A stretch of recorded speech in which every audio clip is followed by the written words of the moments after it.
Today I'm illustrating a photo that I took in Germany in the late 90s. I love the vibe of this image, just the shapes, the font, as I draw that here in a little bit. There's so much character in this that just reminds me of that whole era and that trip. And it's just something that has really influenced so much of the way that I create. And it got me thinking, the longer I've been doing creative work, the more I see how what we make is shaped by our life's experiences. My time in Europe as a kid heavily influences the way that I approach design and creativity. And it's kind of changed the way that I even look at ideas. Early in my career, I used to think that good ideas were like lightning in a bottle. They're hard to catch. They're rare.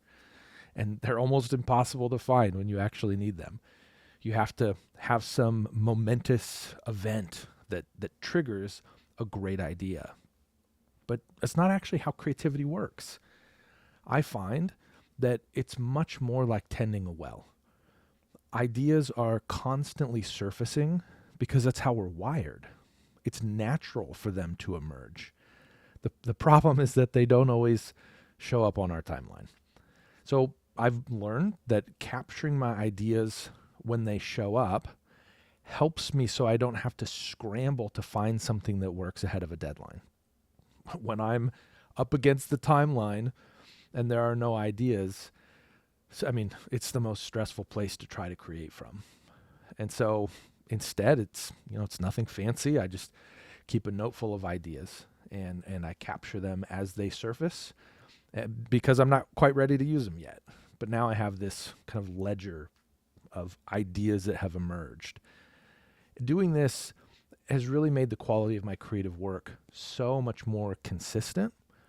But beyond the consistency, it also lets me evaluate these ideas without the pressure of needing them right away, which has been a really important part of vetting them before implementing them. When you're operating under the gun, it's tough because you just need an idea to pursue.